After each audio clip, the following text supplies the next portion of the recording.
Hello and welcome back to another episode of Heroes of the Storm. It is me, the Blind Ferret, and today we are going to be playing Raynor. Raynor's a easily played assassin, one of the easiest picks that you can take for learning a champion. To start out, we're going to go with Seasoned Marksman. Every single time we kill a minion and get 6 stacks, we're going to increase our basic attack damage by 1. We are on the Garden of Terror today. Let's go bottom with Sonya here and give her some love. For those of you who don't know, Raynor's moves are Q, Penetrating Round. It's just a straight line skill shot that knocks somebody back if it hits them and does some damage. His W is just an attack speed boost. And his E is something that I can't actually activate unless I spec into it. Go ahead and damage this false stab and maneuver act real quick.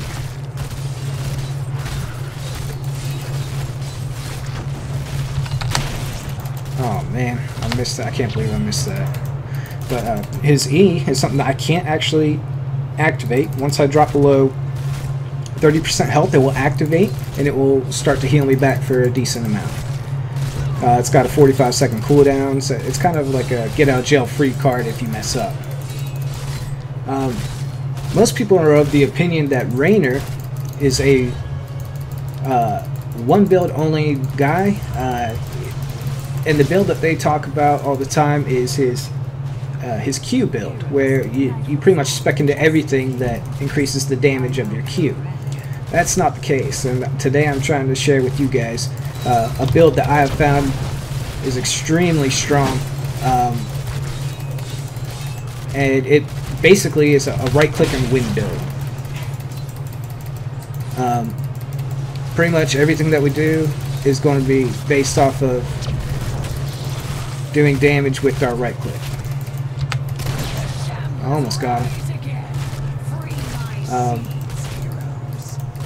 That sound right there means that the seeds have spawned. Let's go ahead and hit the sippy cup real quick and try to gather as many of these seeds as possible so we can get the first Garden Terror. Alright, looks like we're getting some kills up top. Good for them. Alright. Oh no, son. No. No, baby girl. Get out. I got you, girl.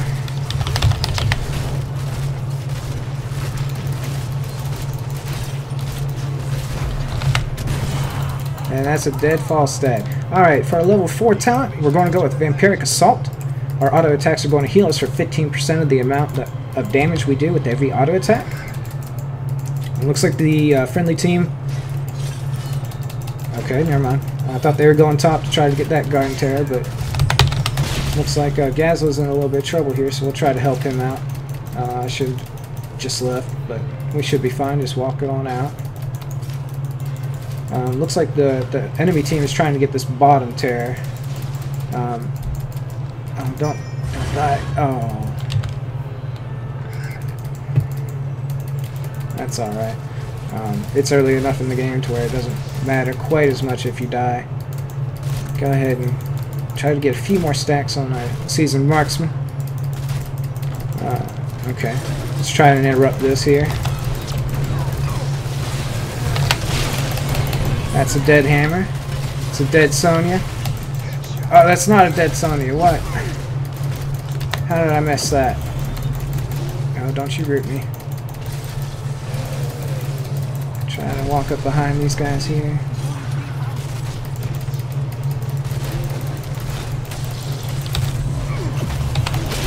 Nope.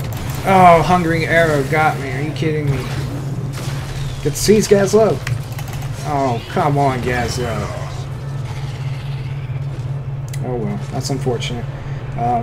All that means though is that we have to make sure that we get the top seeds, or else they're going to have a level 5 Terror, which isn't a huge ordeal, but it's definitely an advantage that you don't want to give the enemy team.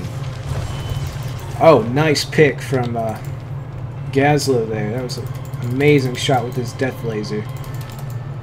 Just wait for the team to come up here and help me with this. Guess we can go ahead and start it. No harm in that. Well, Gazlo, buddy, I'm sorry. I wasn't really there. I was dead. You're standing right there. You don't want to let him take the loots, buddy. Alright, looks like they're trying to interrupt us up here.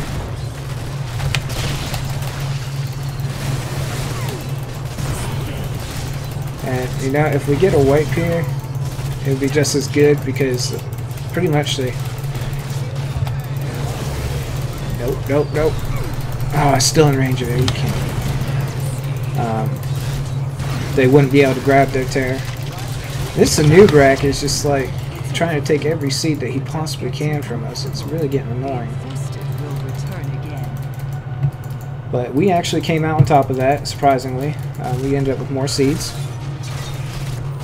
Let's see here. Oh, Balls. Come back here, girl.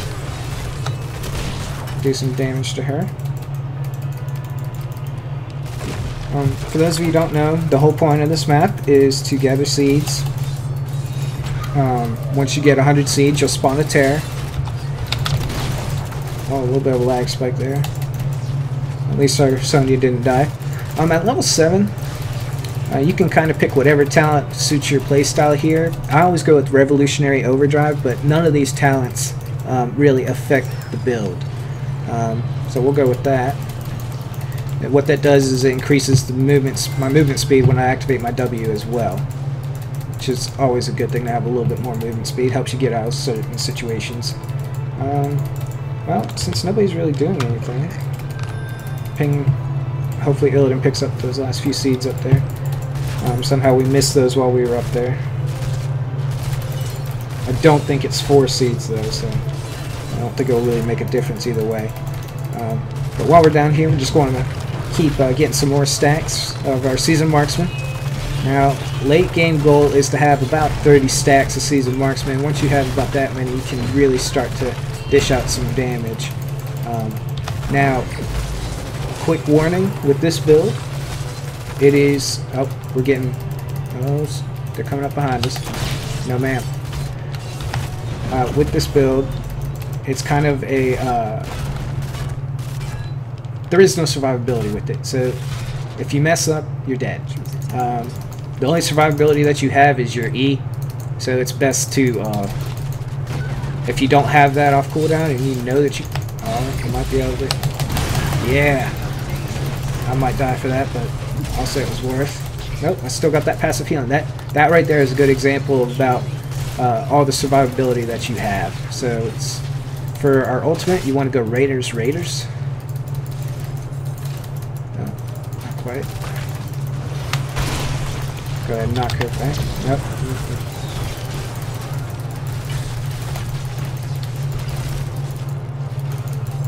Kind of at a stalemate right here. Illidan is doing the right thing though and getting us some mercenary camps so that we can push.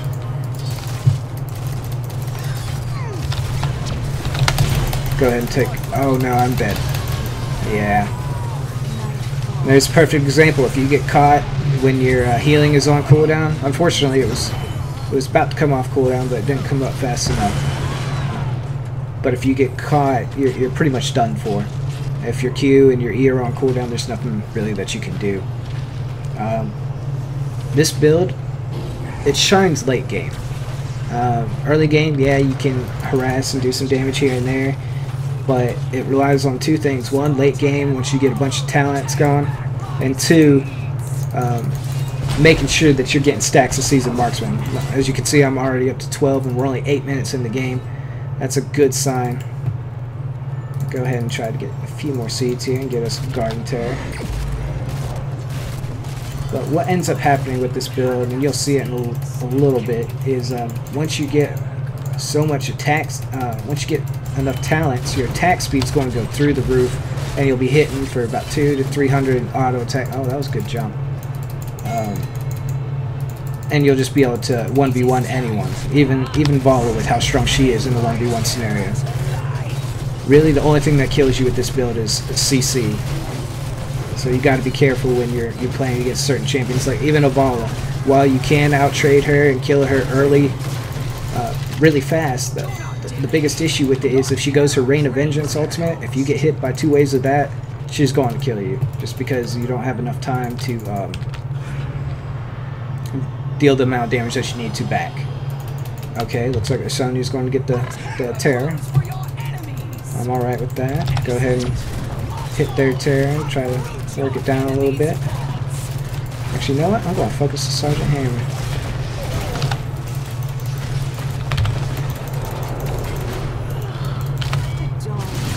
Call on the Banshees.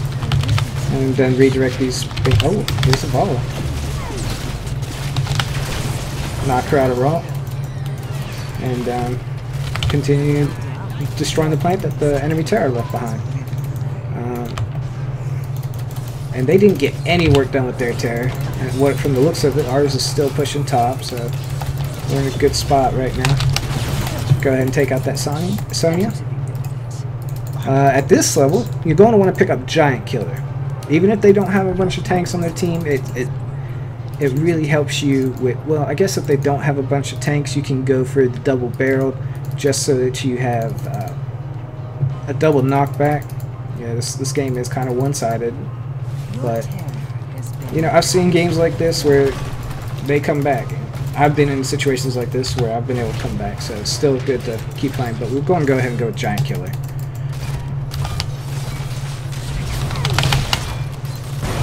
Go ahead and take her out. Let me focus. Oh, kill the bug, kill the bug. Oh, yeah. Go ahead and go back before somebody picks me off.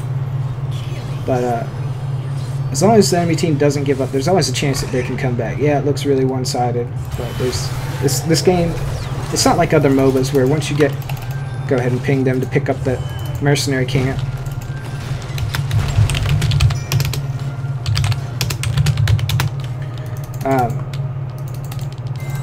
It's not like most MOBAs. Once you get so far behind, there's not really any coming back. This one, because there is no gold and there is no items, yeah, Zillidan is OP. But because there's no gold and there is no items, there's always the potential for comebacks in this game. Once I've seen people completely get decimated just because they go for a boss at the wrong time. They were 3 levels ahead, and they went for a boss at the wrong time and got wiped, and it was GG at that point. Go ahead and come down here and help my team. At this level, you're going to want to go with Berserk. And the basic idea with this build is you go in, activate Berserk, activate your Banshee. Nope, nope. I overstayed my welcome. And that was a terrible play on my part. But the team is managing to clean up, so it wasn't completely useless. And right there's a good example of how OP Illidan is. There's absolutely no reason why he should have won that, but that evade is just so strong. He doesn't look like a very seasoned Illidan just from the way he was playing that. He doesn't seem to know that his dive ability actually does less damage than his auto attack. So if he just used sweeping strikes and sat there and auto attacked, he would have actually done more damage than the way that he was playing right there. But he still played it well, and he was able to take out the Sonya. I wanted to run something by you guys. I'm thinking about putting out a fun time with the Blind Ferret, and what I'm going to do is it'll just be a series with my friends, let you all get to know them a little bit, and it's mostly just for fun. It wouldn't be like these Let's Play videos where I'm pretty much explaining builds and such. It would just be for fun, and while I'm talking, I got rude because I'm good at this game. But it would just be for fun. Yeah, there would be a little bit of education on builds in between here and there, but it would mostly just be for fun.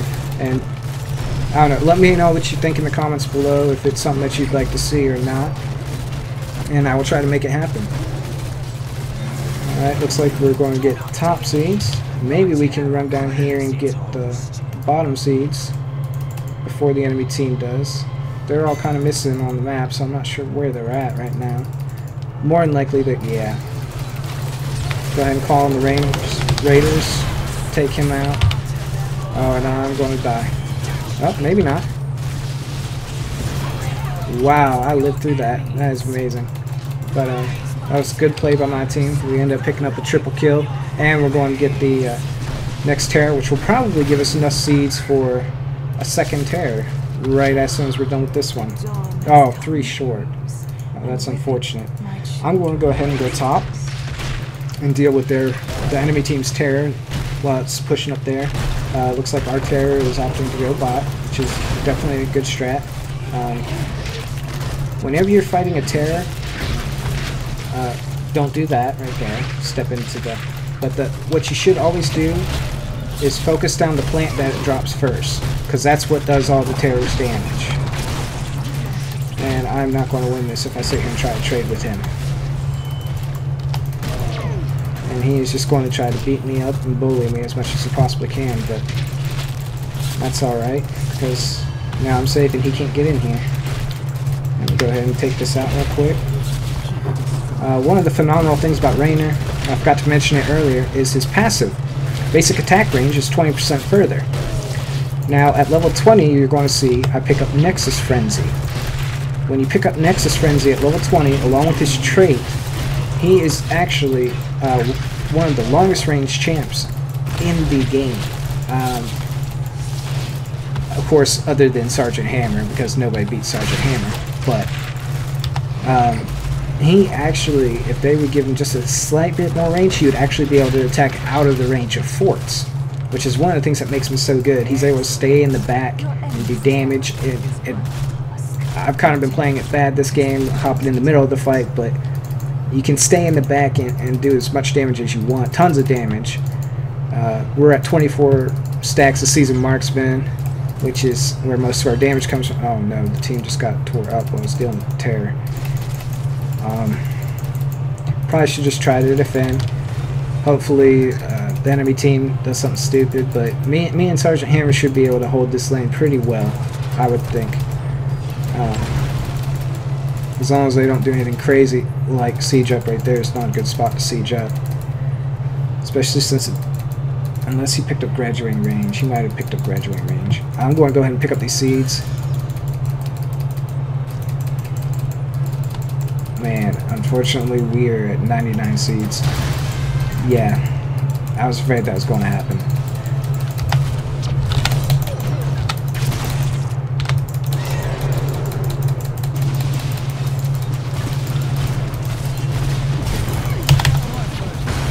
Yeah, mess with me, bro. You ain't got nothing on me. Okay, I'm sorry, guys. I can't help you. Go ahead and heal up real quick. Actually, no, we're just going to sippy for now and head back out. Let my team know that they're right there, and hopefully we can do something about this.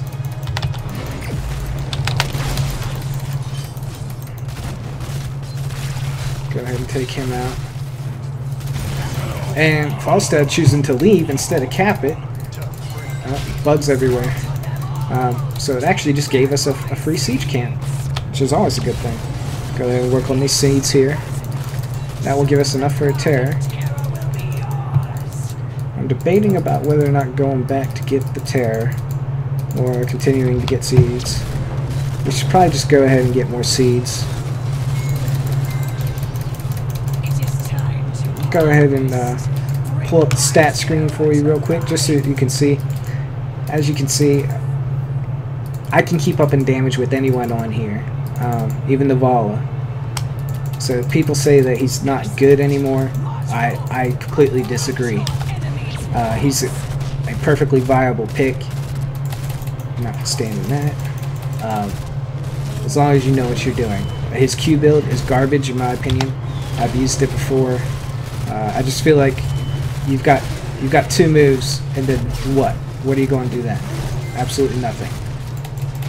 I mean, yeah, you can auto attack, but it's not going to be near as strong as it typically would be. It's just not as good all around. Yeah, it does come into play with certain situations, like if you have an Asmodan that likes to channel lasers. The double knockback is always a good talent, just because, you know, more CC is more CC. And if your team is running low on CC, it's not always a bad choice to skip the giant killer and go for the increased CC with the double knockback. That's always a good talent. They're both extremely good. I prefer giant killer. Sergeant Hammer's about to get stunned. That's okay. Go ahead and try to tank this thing a little bit for her before she gets tore up. Okay, I'm a lot closer than she is. Why is it still hitting her? But either one's a good time is what I'm trying to say. Looks like Illidan looking to finish the game. Calling good game. But it's not quite good game yet. Go ahead and go in there and finish it off, though. We can definitely finish it off easy. Oh, unless I knock him out. Okay, that's a little bit more than I bargained for. Go ahead and kill this follow here. Kill the... Oh, the napalm strike. Yeah, definitely not good. Well, the minions get it. It's going to be close. Sergeant Hammer choosing to sit there and fight the turrets and my Raiders. Didn't end well for it. The Gazlo did get the last hit there with his death laser, but she definitely shouldn't have stayed there. And that's going to be the end of the game. These are the stats. It's kind of one-sided, but it's alright. As you can see, Bala got a little bit more hero damage than me at the very end there with that spin to win ultimate, but all in all, this is a very good build. I highly recommend it. I have yet to find a build on Raynor that is better than this by far. People tend to disagree with me, but I just wanted to get this build out there and let me know what y'all think about it. I personally think it's super strong, but I'm by no means a super pro at this game, so I value your input, and it would be appreciated if you could just leave your opinions of the build in the comments below. As always, like, subscribe if you enjoyed the content, and hopefully I'll see you all back next time for another episode of Heroes of the Storm.